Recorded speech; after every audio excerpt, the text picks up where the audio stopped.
Hello everyone, welcome back to the YouTube channel Dr. Alam Services. I am Mohammad Uwais Alam, third year MBBS student at government medical college Fatehpur. तो अभी एक official update आया है UP NEET counselling से related. जितने भी student UP में MBBS BDS के लिए काउंसलिंग कर रहे हैं उन सब के लिए ये ऑफिशियल अपडेट है, जो कि है काउंसलिंग के रूल्स रेगुलेशन से रिगार्डिंग।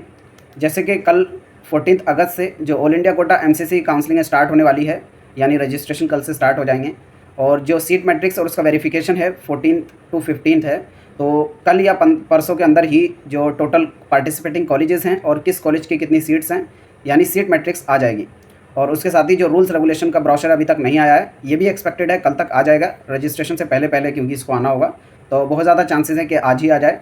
जैसे ही आएगा उसका अपडेट आपको चैनल पर मिल जाएगा। तो सब लोग चैनल के साथ जुड़े रहें, और जो भी काउंसलिंग के रूल्स रेगुलेशंस प्रोसेस होता है आपको सब कुछ चैनल पर मिलता है। तो सब लोग चैनल के साथ जुड़े रहें। और उसके साथ ही पेड काउंसलिंग भी कराई जाती है, जिसमें गाइडेंस का चार्ज जस्ट 1200 रुपीज़ है, लोएस्ट ऑफ ऑल प्लेटफॉर्म।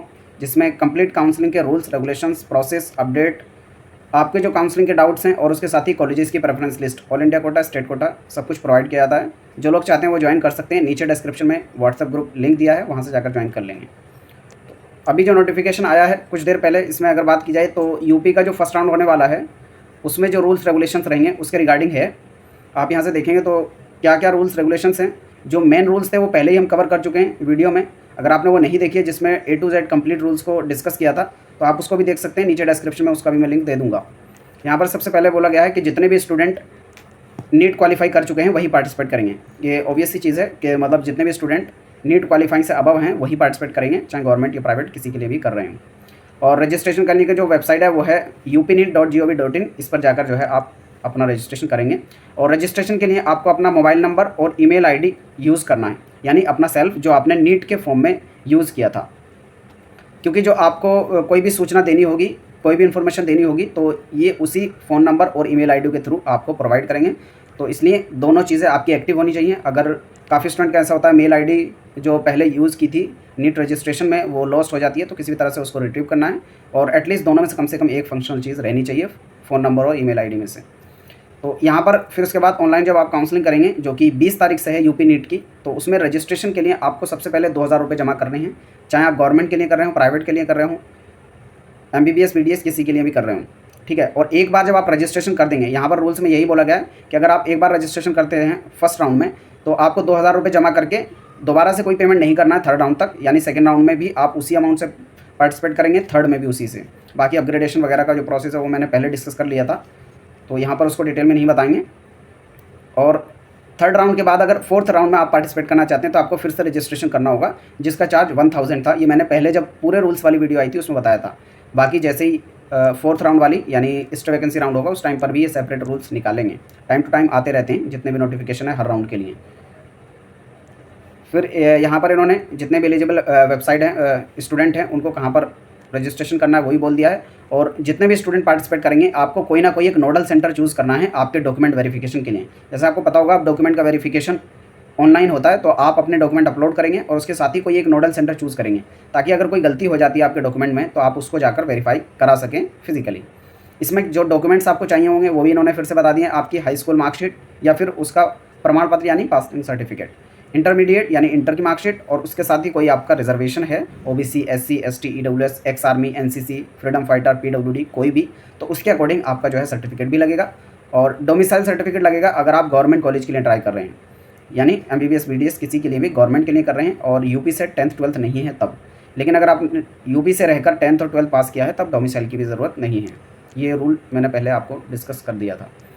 फिर उसके बाद इसमें कितनी सिक्योरिटी अमाउंट वगैरह लगेगा ये यहाँ पर इन्होंने बताया है। तो जितने भी स्टूडेंट हैं उनको अपनी सिक्योरिटी अमाउंट जमा करना होगा, तभी वो रजिस्ट्रेशन का सक्सेसफुल माना जाएगा, यानी काउंसलिंग में पार्टिसिपेट कर पाएंगे। राजकीय क्षेत्र के मेडिकल और डेंटल कॉलेज यानी गवर्नमेंट MBBS और BDS के लिए आपको 30,000 रुपये जमा करने हैं। प्राइवेट के लिए आपको 2 लाख रुपये जमा करना है, यानी प्राइवेट MBBS के लिए। प्राइवेट अगर BDS के लिए करना है तो 1 लाख रुपये जमा करना होगा। कुछ स्टूडेंट ऐसे होंगे जो government MBBS plus BDS plus private MBBS BDS सबको ट्राई करना चाहते हैं, तो उनको मैक्सिमम जो अमाउंट है 2000 रुपये जमा करना है, 2 लाख रुपये जमा करना है। उस 2 लाख में वो गवर्नमेंट कॉलेजेस भी चूज़ कर सकते हैं, प्राइवेट भी चूज़ कर सकते हैं, अगर यूपी के रहने वाले हैं ऑब्वियसली तब, क्योंकि अदर स्टेट के हैं तो वो गवर्नमेंट के लिए अप्लाई नहीं कर सकते।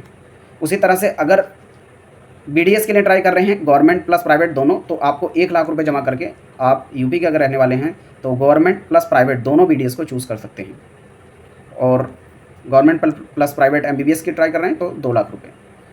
तो यहाँ पर ये सिक्योरिटी अमाउंट की बात हो गई जो आपको जमा करना है। और जो भी आप सिक्योरिटी अमाउंट जमा कर रहे हैं वो बेहतर है अपने अकाउंट से कटाएं, क्योंकि जो भी सिक्योरिटी अमाउंट है जिस अकाउंट से कटेगा उसी अकाउंट से वापस आएगा जब आपका एडमिशन प्रोसेस पूरा हो जाएगा काउंसलिंग के 2-3 महीने के बाद। और यहाँ पर जो आपकी सिक्योरिटी अमाउंट है ये आपकी कॉलेज फ़ीस में जमा नहीं होगी, क्योंकि काफ़ी लोग ऐसा सोचेंगे कि जो उनकी सिक्योरिटी अमाउंट है कॉलेज की फ़ीस में जाकर ऐड हो जाए और जो बाकी अमाउंट है वो पे करें। ऐसा नहीं होगा। यहाँ पर आपको जो सिक्योरिटी अमाउंट है वापस आ जाएगी, कॉलेज की फ़ीस आपको सेपरेटली जमा करनी है। और फिर यहाँ पर एकदम बोल्ड लेटर्स में बोला गया कि आपको अपने बैंक अकाउंट से ही फ़ीस कटानी है, क्योंकि जब काउंसलिंग पूरी हो जाएगी तो उसके बाद जो अमाउंट है आपका उसी अकाउंट में वापस आ जाएगा। फिर 12th नंबर जो रूल है वह है फ्री एग्जिट के बारे में। राजकीय तथा निजी क्षेत्र के मेडिकल कॉलेज या डेंटल कॉलेजों में प्रथम चक्र की काउंसलिंग द्वारा आवंटित अभ्यर्थियों को निःशुल्क फ्री एग्जिट की सुविधा होगी। और ये पहली बार ऐसा हुआ है, इससे पहले ऐसा होता था यूपी में कोई भी फ्री एग्जिट का ऑप्शन नहीं होता था। एक बार कॉलेज मिला तो आपको एडमिशन लेना पड़ता था, लेकिन इस साल से आपका चाहे गवर्नमेंट हो, प्राइवेट हो, एमबीबीएस हो, बीडीएस हो, फ्री एग्जिट का ऑप्शन होगा। फ्री एग्जिट करने के लिए आपको कुछ अलग से फॉर्म वगैरह नहीं भरना है, काफ़ी स्टूडेंट की क्वेरी रहती है। तो जो भी आपको कॉलेज मिलेगा जस्ट आपको जाकर एडमिशन नहीं लेना है, वो अपने आप फ्री एग्जिट हो जाएगा। फिर अगला पॉइंट है प्रथम चक्र की काउंसलिंग से निःशुल्क यानी फ्री एग्जिट की सुविधा प्राप्त अभ्यर्थी द्वितीय अथवा तृतीय चक्र की काउंसलिंग में पुनः प्रतिभाग कर सकते हैं। यानी ऐसे स्टूडेंट जो फर्स्ट राउंड में फ्री एग्जिट लिए हैं वो डायरेक्टली सेकंड और थर्ड राउंड में पार्टिसिपेट कर सकते हैं। कोई भी अमाउंट नहीं भरना है, कोई भी रजिस्ट्रेशन दोबारा से नहीं करना है। फिर आरक्षण के संबंध में है अन्य पिछड़ा वर्ग, अनुसूचित जाति, अनुसूचित जनजाति एवं आर्थिक रूप से कमजोर वर्ग संबंधी समस्त प्रमाण पत्र उत्तर प्रदेश शासन द्वारा निर्धारित प्रारूप उत्तर प्रदेश के रक्षम प्राधिकारी द्वारा निर्गत ही मान्य होंगे। यानी जितने भी कैटेगरी सर्टिफिकेट हैं वो आप कोई भी हो तो स्टेट लेवल का होना चाहिए। जैसे जो रूल्स हैं ओबीसी वाले वो ऑल इंडिया के अलग हैं, स्टेट के अलग हैं, तो आपका स्टेट अथॉरिटी के थ्रू बना होना चाहिए और for government of Uttar Pradesh बना होना चाहिए, वही मान्य होगा। अगर आपका ओबीसी एनसीएल सेंट्रल वाला बना हुआ है तो वो यहाँ पर मान्य नहीं होगा, स्टेट वाला ही चलेगा। उसी तरह से ईडब्ल्यूएस वाला भी है। हालांकि यूपी में ईडब्ल्यूएस ऑल इंडिया कोटा और स्टेट के लिए सेम है तो वो भी चल जाएगा, लेकिन कुछ स्टेट में ऐसा होता है तो सेपरेटली उसके लिए चाहिए होगा। फिर नेक्स्ट है उत्तर प्रदेश के अन्य पिछड़ा वर्ग एवं आर्थिक रूप से कमजोर यानी ईडब्ल्यूएस के प्रमाण पत्र की डेट जो है 1 अप्रैल 2024 के बाद ही होनी चाहिए। यहाँ पर मेनली ओबीसी और ईडब्ल्यूएस की बात की गई है। इन दोनों सर्टिफिकेट अगर आप बिलोंग करते हैं तो 1 अप्रैल 2024 के बाद का होना चाहिए। बाकी अगर SC ST से बिलोंग करते हैं तो पुराना भी चल जाएगा। फिर 16 नंबर अनुसूचित जाति अनुसूचित जनजाति श्रेणी के अभ्यर्थियों को सलाह दी जाती है कि वह आरक्षण संबंधी प्रमाण पत्र शासन द्वारा अध्ययनत रूप से निर्गत करा लें, जिससे कि प्रमाण पत्र का ऑनलाइन सत्यापन सुविधाजनक रूप से हो सके। यहाँ पर ये कह रहे हैं कि जितने भी कैटेगरी वाले स्टूडेंट हैं और उनका सर्टिफिकेट है तो एक बार उसको जाकर वेरीफाई करा लें, ताकि यहाँ पर भी उसको वेरीफाई किया जा सके अगर बहुत ज़्यादा पुराना हुआ है तो, क्योंकि ऑनलाइन यहाँ पर वेरिफिकेशन आपके सर्टिफिकेट का होना है। फिर जो नेक्स्ट है भारत सरकार के अधीन पदों पर नियुक्ति हेतु प्रस्तुत किए जाने वाले प्रमाण पत्र के प्रपत्र पर आरक्षण प्रमाण पत्र मान्य नहीं होगा। मतलब यहाँ पर यही बोले हैं कि अगर कोई सेंट्रल वाला है, भारत सरकार यानी सेंट्रल गवर्नमेंट की पदों के लिए आपको जो उस पर बेनिफिट मिलने वाला अगर कोई ऐसा सर्टिफिकेट है सेंट्रल वाला तो उस पर आपको रिजर्वेशन नहीं मिलेगा, आपको स्टेट वाला ही प्रस्तुत करना है। फिर उत्तर प्रदेश राज्य के अतिरिक्त अन्य राज्यों के आरक्षित वर्ग में अभ्यर्थी अनारक्षित श्रेणी में माने जाएंगे।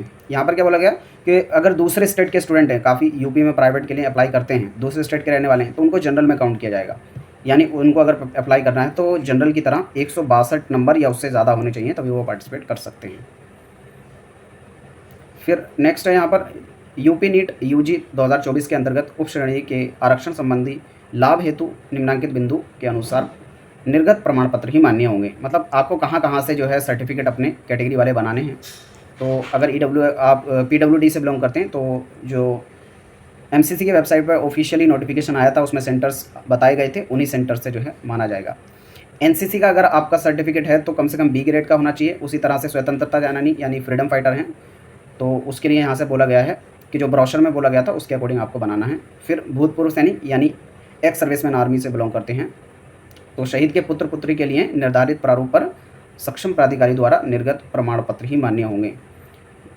यानी जो EWS एक्स सर्विसमैन आर्मी के जो सेवा में मतलब शहीद हो चुके हैं उनके लिए, वो चाहे पुत्र हो या पुत्री। फिर यहाँ पर बोला गया है कि जितने भी स्टूडेंट प्राइवेट में अप्लाई कर रहे हैं MBBS से BDS में, तो जिस भी कॉलेज को आप चॉइस फिलिंग में डाल रहे हैं तो पहले उस कॉलेज के बारे में जान लें। हालांकि अभी तो आपके पास फर्स्ट राउंड में फ्री एग्जिट का भी ऑप्शन है, लेकिन पहले ऐसा नहीं होता था, तो इसलिए ज़्यादा इंपॉर्टेंट हो जाता था कि जो भी कॉलेज आप भर रहे हैं आपको पता होना चाहिए उसकी फ़ीस कितनी है, कैसा वो कॉलेज है। ऐसा ना हो कि आपका कॉलेज अलॉट हो जाए उसके बाद में आप देखें कि ये कॉलेज तुमने गलत भर दिया। और जो भी कॉलेज आप चॉइस फिलिंग भर रहे हैं वो प्रायोरिटी ऑर्डर में भरना है। 21 नंबर पर इन्होंने यही बोला है कि जो आपको सबसे अच्छा कॉलेज लगता है उसको नंबर 1 पे रखेंगे, उसी के अकॉर्डिंग चॉइस फिलिंग करनी है। और चॉइस फिलिंग करने के बाद आपको कोई भी करेक्शन का ऑप्शन नहीं मिलेगा, और जो भी आप चॉइस फिलिंग करेंगे उसको आपको लॉक ज़रूर करना है। अगर आप चॉइस फिलिंग लॉक नहीं करते हैं तो आप अपने आप ही काउंसलिंग से बाहर हो जाएंगे, यानी आपको काउंसलिंग के लिए चॉइस फिलिंग को लॉक करना कंपलसरी है। फिर उसके बाद राजकीय क्षेत्र के मेडिकल या डेंटल कॉलेजों में आवंटित अभ्यर्थियों को प्रवेश प्रक्रिया आवंटित कॉलेज में पूर्ण की जाएगी। यानी जितने भी गवर्नमेंट कॉलेज में अप्लाई करे हैं, जिस स्टूडेंट का कॉलेज में गवर्नमेंट कॉलेज में एडमिशन हुआ है अलॉटमेंट, तो उनको वहीं जाकर एडमिशन अपना कराना होगा। और प्राइवेट वालों के लिए एक नोडल सेंटर होगा, उस नोडल सेंटर पे जाके अपना एडमिशन कराना है। यही चीज़ इन्होंने 23 और 24 नंबर में दी गई है।